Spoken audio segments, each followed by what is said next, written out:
Good morning. Good morning. We'll let everyone join, give a few more minutes for those people to join us on our webinar today. Hope everyone's having a great morning so far.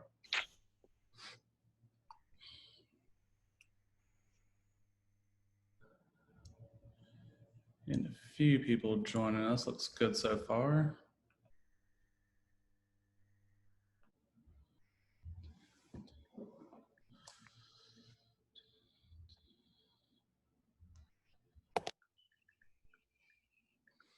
All right, so we'll go ahead and get started. So welcome everyone. We're glad you're able to join us and take time out of your day this morning to join this webinar with JMI and Governor Scott Walker.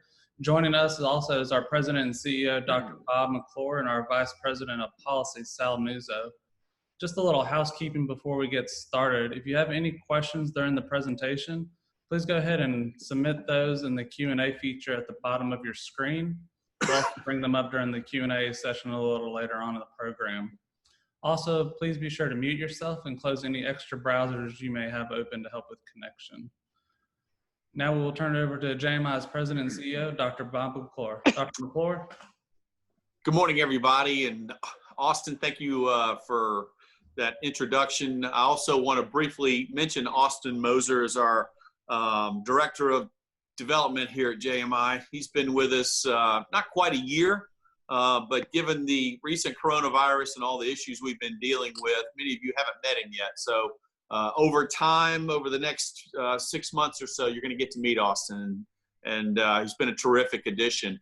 Obviously, it is our great privilege this morning to have Governor Scott Walker on the Zoom call with us today. We also have our Vice President for Policy and the Director for the Center for Economic Prosperity, Sal Nuzzo, on the call today, who's going to give us a few updates, kind of what we're seeing here in Florida, and not only in Florida, really kind of across the country.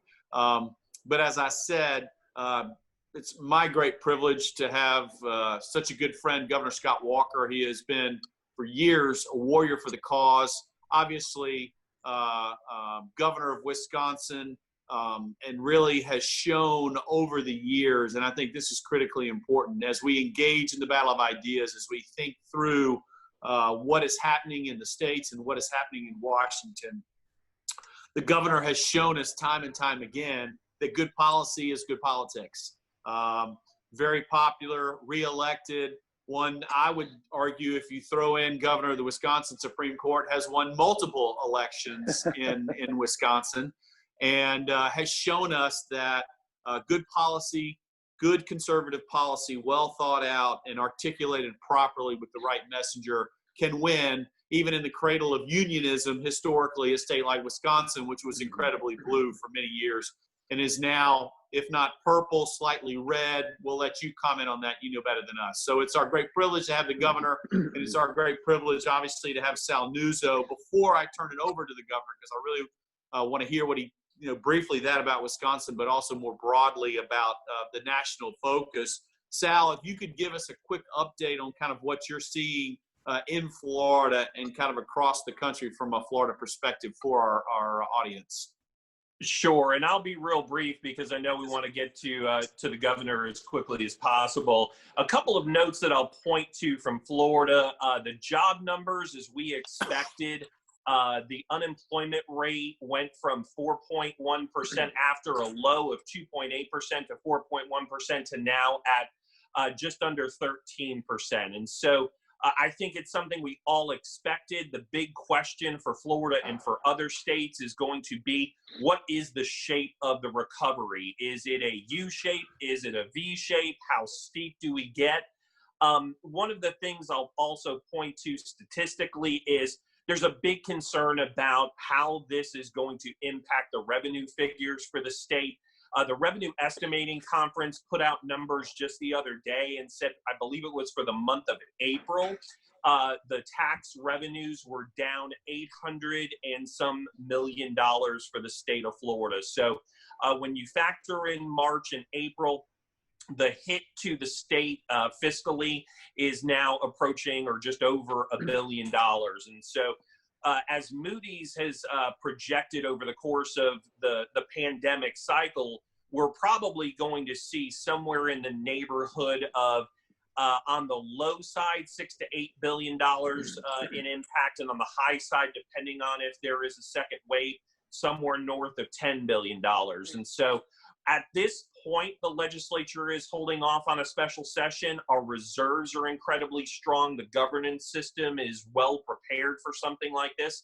And so that's kind of where I think we should leave it. May's numbers will come out in, I believe it's 3 weeks on the third Friday of June, and we'll have to see kind of how the phased reopening of Florida with all of the counties now in phase one is going to kind of impact the job figures for the state. And we'll kind of approach more kind of substantive dialogue from there, but I'll just turn it back to Bob to bring on the governor and get us rolling.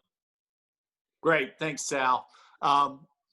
Governor Walker has, led into this discussion. We talked briefly about Wisconsin. Give our viewers, give our audience, what is the thinking there? How were you able to move Wisconsin from blue to red? And I'm not talking about party to party. I'm talking about good conservative public policy that has been borne out with obviously its economic numbers, with the number of businesses in the job creation while you were there.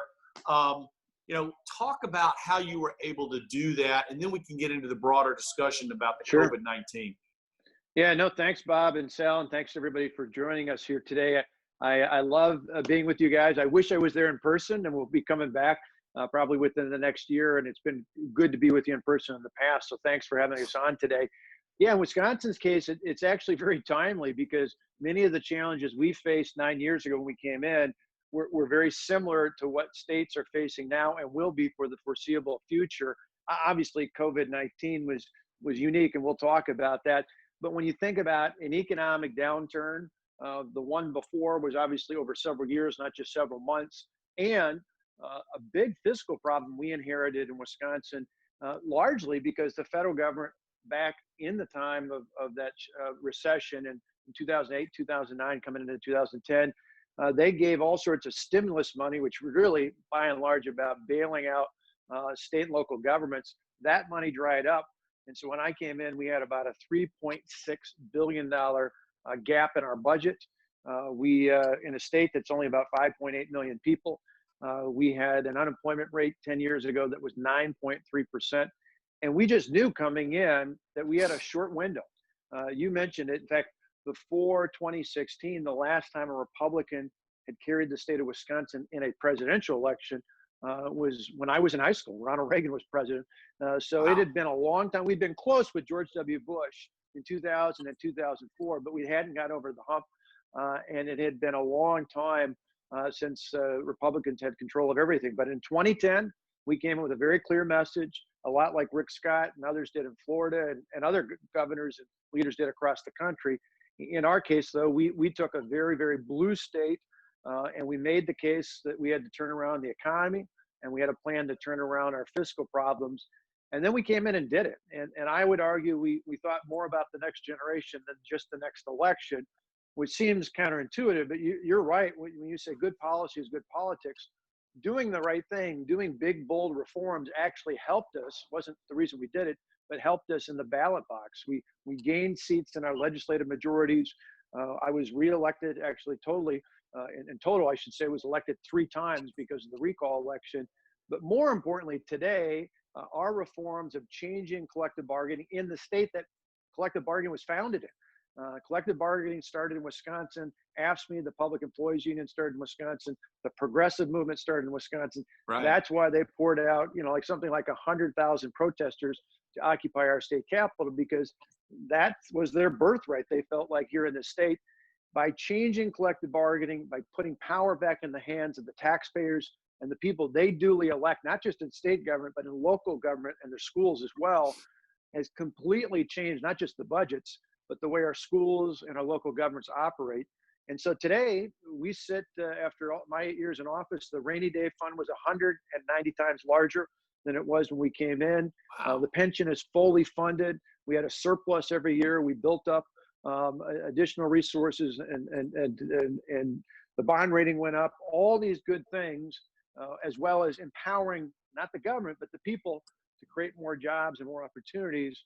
For sure, Wisconsin, like Florida and so many other states, clearly is suffering because of the last couple of months of the shutdown of the economy. But unlike my neighbor to the south in Illinois, we're not in critical condition because of our reforms. And I think it's a clear test. If you look at not just Wisconsin, but New York and California compared to Florida and Texas, Right. not only is the difference Republican governors, but a night and day difference in terms of how they handle the situation. And I think a key test going forward of what kind of a government do you want? Well, if good policy then governors good politics, where do you see nationally and in the states, and you reference obviously Florida and Texas, but where do you see the recovery in this kind of post-COVID-19 world heading? Not only, maybe it's regional, maybe it's national, and in your thoughts about kind of the president's thoughts on reopening the country. Yeah. Well, I think it's a couple different things. One, I think we had to. I've been arguing for months. Every Friday, I write a column in the Washington Times, and months ago, I started talking about how, yeah, this was real. I never said it was a hoax. I treated it seriously. I still treat it seriously today. But I made a couple key points on this. One was you can actually be concerned about coronavirus and still be concerned about the economy. It's Sure. not an either or proposition. You can be concerned about your health, your neighbor's health, your family's health. At the same time, you're concerned about the health of the economy. I had a third thing that I think you can be concerned about, and that is the encroachment of government on our civil liberties.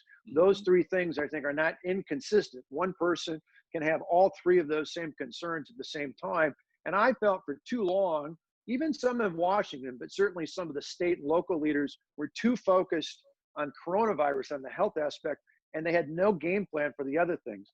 And so I think first, for your point about economic recovery, it is clearly going to happen sooner in states that not just open, but had a game plan, that didn't wake up one day and said, oh my gosh, we're open, but actually Right. had a plan for how to do this. I kept making the point, still do today, that if hospitals, if grocery stores, if pharmacies, if supply chain manufacturers who are deemed essential can all operate for the last 2 months, why can't other businesses that weren't technically essential use those same good practices to operate safely? Because no matter when the government says you can open, the market is going to drive the reopening of the economy. Employees have to feel safe, and ultimately customers have to feel safe. So not only is it the states that open, but the states that had a game plan and the local jurisdictions that had a game plan. The other key thing I think is going to be a factor in all this is industry specific. Again, you can see it in Florida. We see it in Wisconsin. Our manufacturing in many ways is easier to reopen because in a plant, you can separate people out, you can time entry, you can do all sorts of things to ensure the safety of your employees and your customers.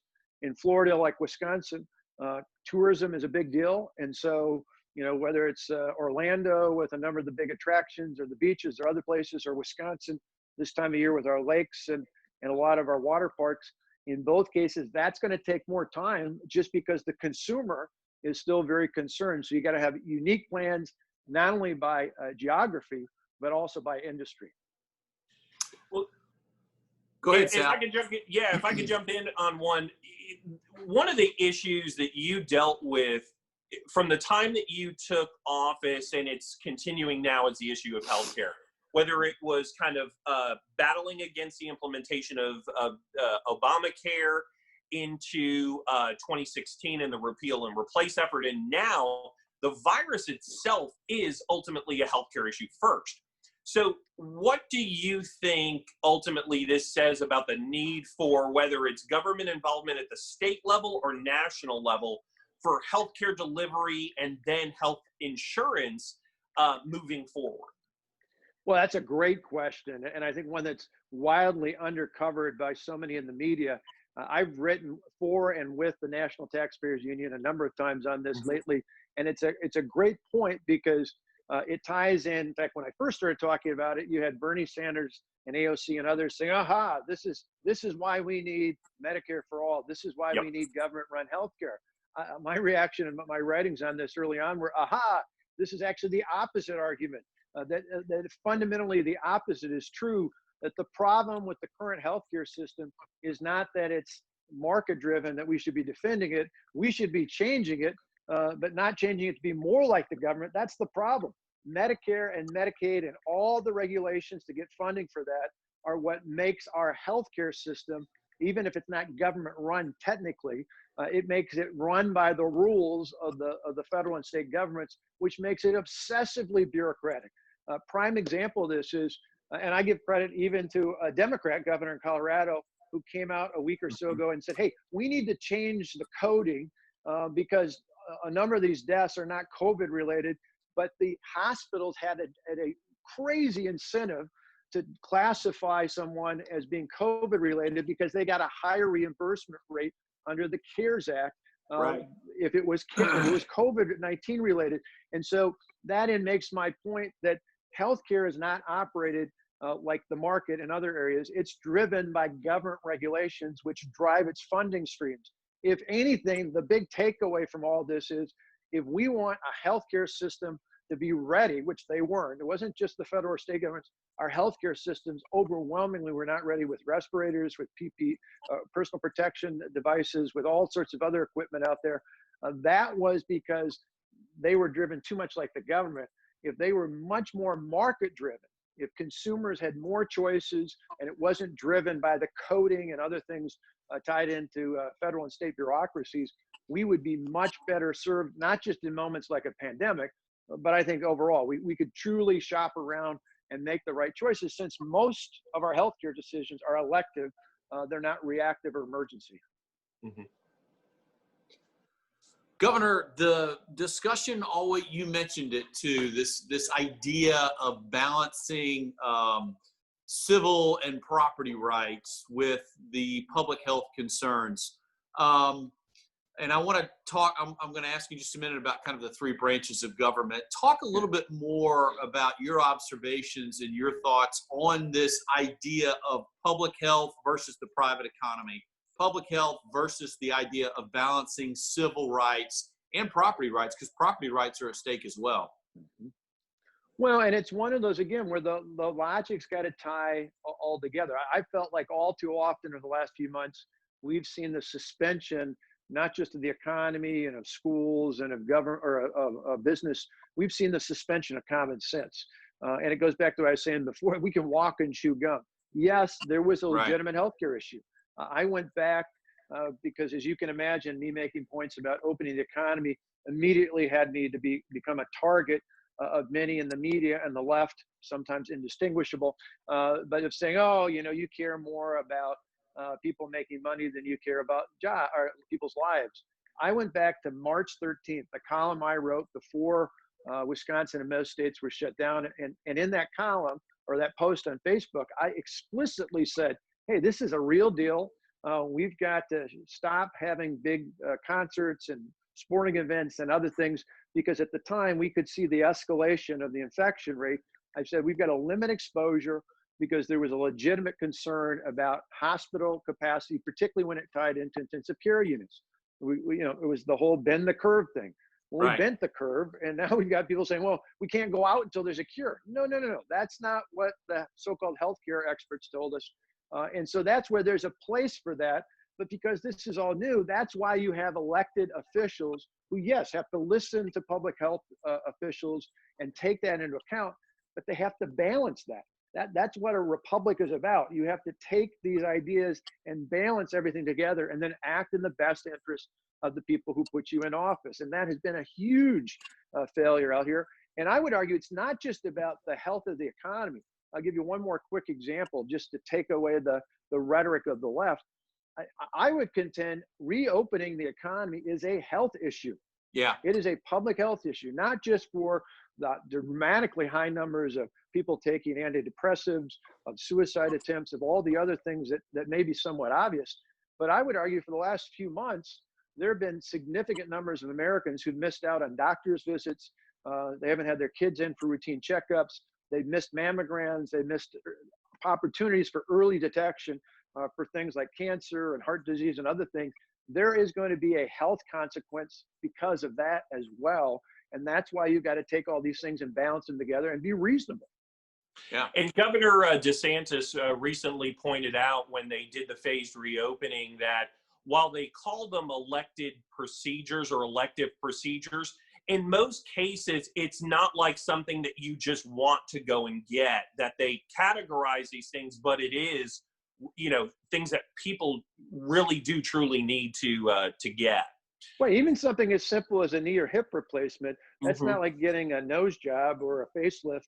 He made Not the that same I'm against point. that, but Yep. it's just that. And I want to give a big shout out to your governor. Obviously, I was served with Rick Scott, and I love Rick, but Ron, I mean, wow! When I watched him standing next to the vice president and give a smackdown to the media, that is just, again, I appropriately noted this isn't just partisan. The governor of Colorado, I think, has been pretty spot on this. Even my neighbor in Minnesota has actually been far better than my neighbor in Illinois.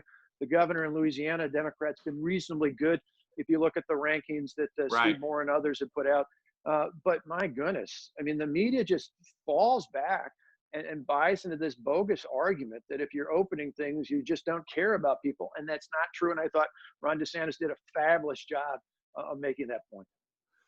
Last question before we open it up to the larger audience. The idea of the three functioning branches of government, executive, legislative, and judicial, they each have an important role to play, not only at the state level, but obviously at the national level.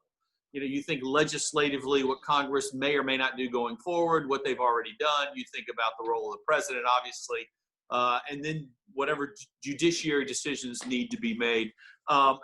Talk about, particularly in regard to the state's response to these public matters. Talk about the three branches of government and how critically important they are. Yeah, I would say not only three branches, but different levels of government. Right. A lot of the attention Right. is focused on Washington, and I appreciate much of the president's leadership and Vice President Pence, particularly chairing the task force. But the reality is, as we've seen, and even though the president's instinct was early on to take charge, he wisely backed off and said, hey, you know what? The republic we live in, the responsibility overwhelmingly falls to the states and even to the local jurisdictions. That's really not, in many cases, not the role of the federal government at all. That's a healthy sign to see a president and administration that there's much to be done to move that properly back to where our founders thought, the 10th Amendment in particular, but at least we've seen some move in that direction. But you can see, and again, I would highlight a couple states. You see it in Michigan, for example. You've seen it to a certain degree in California and New York, but particularly in a place like Michigan or New Mexico or others, where you have governors. And I'm all for a strong governor. We had some of the strongest line item veto rules in Wisconsin. I took full advantage of protecting the taxpayer in that regard. But what I think we've seen in a number of not only states, but even in cities, are chief executives who've overstepped their legal and constitutional authority. And there's got to be a check and balance. I'm pleased that even though I'm not in office, I had an impact on this in Wisconsin. A couple of weeks ago, the state Supreme Court, on a 4-3 decision, reopened the state. I'm proud that 2 of those justices were my appointments, and the other 2 I endorsed before I was in office. So I like to think at least I had some impact there. But more than being open or shut, because the media, of course, made it just all about that. The truth was the real decision on the 4-3 vote, the majority decision was this. They looked at the Constitution and the statutes and said, in this case, it wasn't even the governor; it was his cabinet member that shut things down and extended it through past Memorial Day. They said you can't do that. An unelected bureaucrat has to have the consent of the legislature to do what they were doing, and they threw it out for that regard. An important reminder: the rule of law must be upheld, not just despite the fact that it's an emergency, but precisely because it's an emergency. We can never throw out the Constitution, no matter what the circumstances, or we don't have a government. Well, we're going to open it up now to questions from our audience. Before we do that, as we head in that direction, Austin's going to be moderating the Q&A for the governor, and certainly you can ask questions of Sal and myself. A couple things I wanted to share with our audience. One is that you can visit jamesmadison.org. The governor and I talked about civil rights and property rights. Early on in this virus situation, JMI released the 5 principles for economic prosperity as we reopen the state of Florida. Many of you have seen this. Those 5 principles are outlined on our website. They've been picked up by the Reopen Florida Task Force, one of the members of the task force called JMI, a lighthouse in the storm, as we try to reopen the state of Florida. You can see that at jamesmadison.org. The other thing we're going to be doing is we're going to be doing regional town hall meetings with our supporters and donors and friends. So, Naples, Sarasota, Orlando, the list goes on, Jacksonville, Miami. In your area, we are going to be setting up regional town halls for our supporters with some local folks down there to talk about what's happening on the ground. And then our policy team, along with myself and some of JMI's board members, kind of talking about the state and national perspective. So I encourage you to be looking for My Town, Our State, regional Zoom calls with JMI donors. And then finally, the work, as the governor referenced, is even more important now than it was 2 months ago or 3 months ago. We have a lot of great debates taking place. We have elected officials that need our help and our guidance. We have national folks that are hungry for information, for good policy work. And as you all know on this call, JMI is the tip of the spear when it comes to policy and politics, not only in Florida, but in Washington. So I encourage you, our work goes on. Please consider donating today at jamesmadison.org/donate. You can also call the office at any time, but this summer is going to be important. And oh yes, by the way, we have an election in November. And as we think through that election, we don't think about party or politics. JMI thinks about public policy. And so consider supporting JMI. I know many of you do already, but consider supporting JMI at jamesmadison.org/donate. And with that, I will turn it over to Austin for the Q&A with Governor Walker. That sounds great. We actually have some already lined up. We talked a little bit about it, the federal deficit and national debt. Does it matter anymore? Joe wants to ask that question. Well, it should. I mean, we're over $25 trillion in the federal debt. Last year when I came down for JMI's event in the Naples area, I was worried this year we'd pass 23 trillion. So we're already 2 trillion above that. With all the new spending within the decade, we'll be at $41 trillion. That means our debt to GDP ratio, the amount of debt that we have in comparison to the overall economy, will actually be worse off by the end of this decade than it was at the height of World War II. And so I tell this to not just anyone who listens, but particularly the other day I was talking to some college students, and I said, if you're concerned about student loan debt, the amount of debt you're inheriting is 2 to 3 times greater than the average graduate of college has in student loan debt. This is a huge issue, and it's one, frankly, I would argue the states have to take control of. Certainly Madison would appreciate that. I've argued for some time there needs to be a balanced budget amendment, and you're just not going to get Washington to do that. Even when Reagan was there, Ronald Reagan tried to get a balanced budget amendment. He campaigned on it. He pushed for it. He got it up to 32 of the 34 states that were needed. It fell a little short. In his time as president, it went through the U.S. Senate, but not through the House.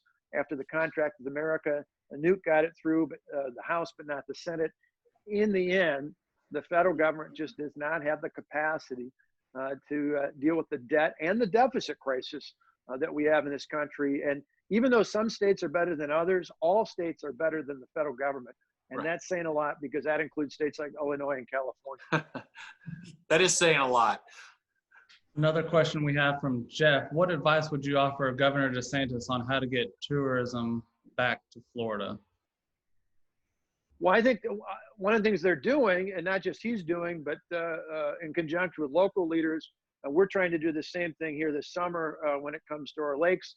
And that is get people outside, not just in the water, on golf courses, to parks and other places out there. I think that's where the greatest comfort level is. People in confined spaces, I think, are still very concerned. And again, like I said, the economy, whether it's tourism or anything else, isn't going to open just because the government says it's open. It's going to open because the market drives that. First, you got to show your employees that things are safe. And secondly, you got to show your consumers, your customers, the same thing. So to the extent, and I've seen a lot of this, but to the extent that the governor, his administration, the same with other states around the country, cannot dictate, but rather give help and assistance, particularly for a lot of small businesses, of how do how can they safely reopen? I just think that would go a long way. One of the things I always thought with all the talk about CDC and that, if they gave some voluntary guidelines, not anything that would be government driven, not anything that would be mandated, but said, here's the 10 or 12 things any business can do to show they're safe to reopen and bring people in, and then like had a logo that people could put up in the front door or on their website and said, we follow these safe practices, come and eat here, come and visit here, come and do business here. I think the average citizen's just confused. They don't know who to believe. They don't, and it changes. My goodness, at one point they said don't wear a mask, and they said wear a mask, and they said we can wear it. I get why people are concerned, because there hasn't been a common thread out there. Sounds great. Another question from Becky. How do you think the president has handled the crisis so far, and maybe some of the rest of the administration as well? Well, I go back to, the media loves to just confuse all this. The president talked about this in the State of the Union address. That would be the address that Nancy Pelosi tore up and basically disregarded, but literally tore up right at the stand behind him. The White House task force in coronavirus was initiated in January when Mike Pence was asked to be the chair, when they brought folks together. The president early on put in place the travel ban with China, obviously allowing for Americans to repatriate, but blocking mass travel from China and eventually from other places out there.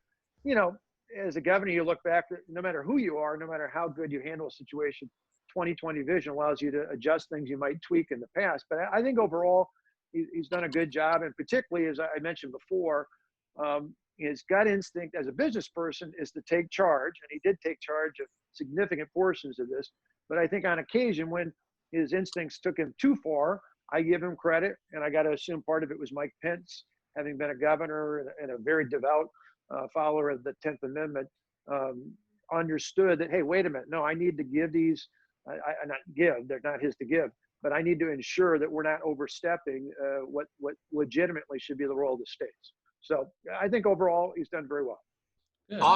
Austin, I would add to that too. I think the whole idea of bringing captains of industry, men and women, you saw early on in this whole phase, and I don't want to name 3 or 4 because I'll leave some out, but these major companies coming together to address this, that kind of public-private partnership is kind of instinctive within this current president. With maybe the previous administration, the idea would have been government can handle this. And I thought that was a critically important.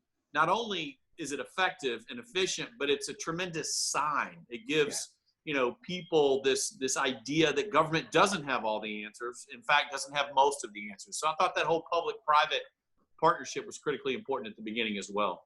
Yeah, just as a Bob, two quick things on that, and I'll come right back, but I don't want to miss this because, Bob, that was an excellent point. At the time, I remember vividly, not everybody, but I'll mention 2, so I won't miss the others out there. There were a lot of great examples, but 2 people I knew specifically who were in the Rose Garden with the president.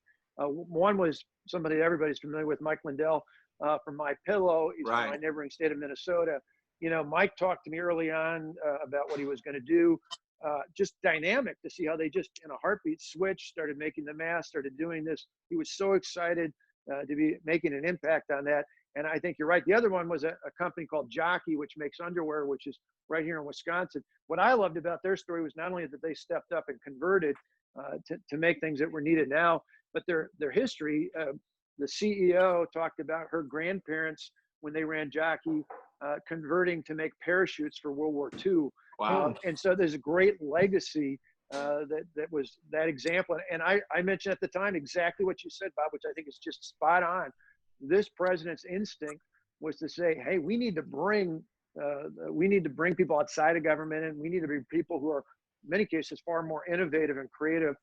And so I thought that was a huge instinct, and they've been doing it consistently ever since then. So I thought that was really, really powerful. Yeah, and as a follow-up to that, Amy asked, do you think that this is the new norm to incorporate private businesses in response efforts such as hurricanes, other natural disasters, and humanitarian aid? I think there's no doubt there is, and I think there should be more of that. with the caveat being that you want to make sure that any financial incentive there, you still want to monitor it to make sure it's the best use of the taxpayers' dollars. Because the many people I mentioned and many of the others instinctively want to step up. They want to do the right thing. Oftentimes, they've got more creative, innovative ideas than many in government who are kind of stuck in this bureaucracy.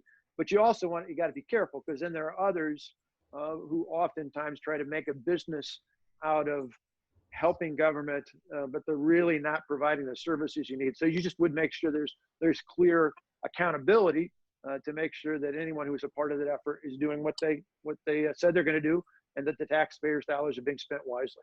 Yeah.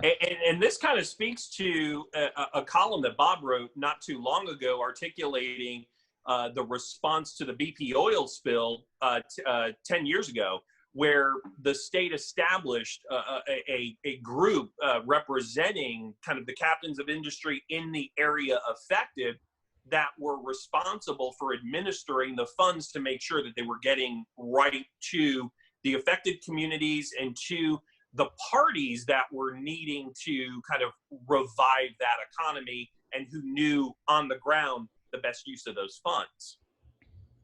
Exactly right. So that's a great example. You talked about MyPillow and Jockey, two larger businesses, but Catherine wants to know, how do you think small businesses can best weather this storm? And then we'll pivot to another topic. Yeah, well, I think the key is, and this is where states and even cities in particular have got to be more logical in their actions. One of the governors I saw the other day, was allowing people to go up to 50 to go into big box stores, which I got nothing against, whether you want to go to Home Depot or Menards or whatever's big, but they were only letting up to 5 or 10, depending on the size of the business, go in the other. I said, no, what we should be doing is not regulating that. Let's use common sense. I go back to that example of a voluntary list of 10 to 12, whatever the right number is, of key things that any business, regardless of size, can do to reopen, and to do it safely and responsibly.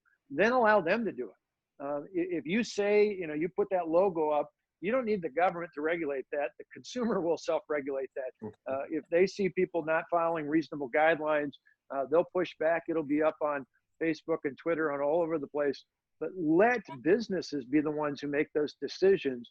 And that's really where it's important, because right now, it's this idea of not just picking winners and losers, but on these regulations, making it almost impossible for some of these small businesses to operate.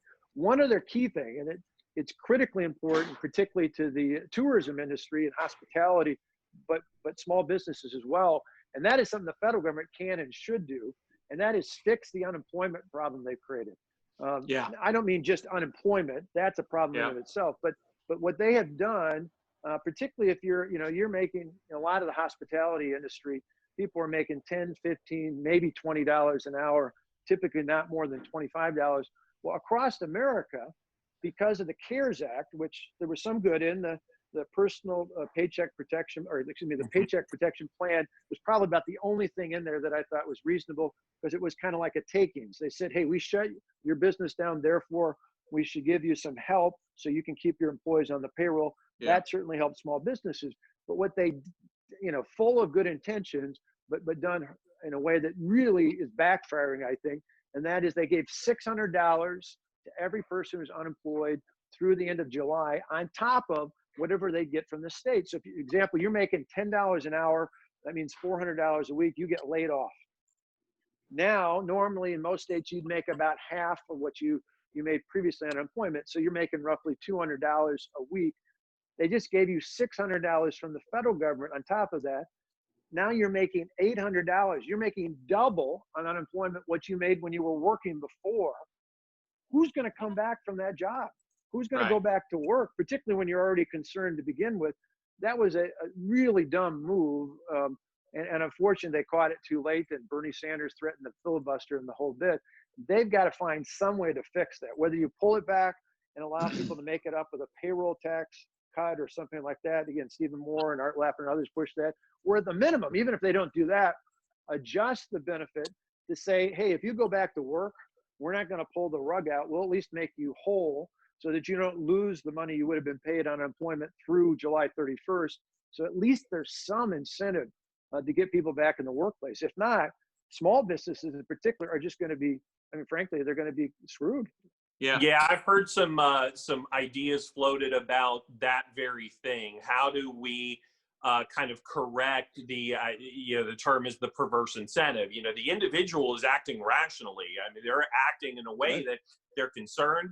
They're making more from being out of the job, but we've got to ensure that we get the economy and those jobs back. So trying to figure out federally how to kind of navigate the next couple of months in ways that get people back to work in that respect. It's also why Pelosi's bill from a week and a half ago or so, the $3 trillion, I mean, think about that. $3 trillion. She was first took office 1987. The entire federal debt that year was less than the one bill she's introduced. And so $3 trillion, that alone is just crazy that anybody's thinking about that. But one of the things hidden in that measure that the House passed, thank God the Senate didn't bring up, is really concerning about the future, and I think telling about their motives. And that is they want to extend that $600 to January 1st of next year. I would argue, I believe, the reason they want to do that is they don't want the economy to open up until well after the November election, because they want people to be down and out at home on unemployment, not feeling good about themselves and where the future of this country is. We need the opposite. We need people going back to work. We need to get the economy back on track. That will have a positive impact, not just on individuals and families, which first and foremost is of concern, but ultimately on those people running in November. So we have time for two more questions, and pivoting away from healthcare and the economic climate. We know Wisconsin has been a leader in providing school choice to parents. What impact is the pandemic likely to have on private schooling, homeschooling, and online learning in your state? Oh, it's a big, big deal. In fact, my column, if you get a chance later today, you can go to my, I've got it on Twitter at Scott Walker, or on Facebook at Scott K. Walker. Just go to our website, scottwalker.com. You can get the link because it's in print tomorrow, but online later today.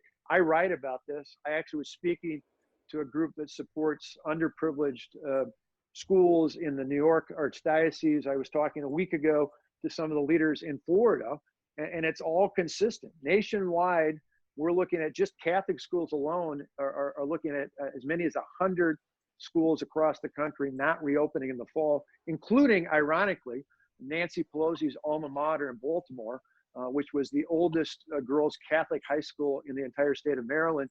And whether it's a Catholic school, a Lutheran school, Jewish school, wherever it might be, in Wisconsin with the voucher, in places like Florida with a scholarship, in Arizona with the tax credit, whatever it might be, the challenge is overwhelming for all schools. But everybody was shut down.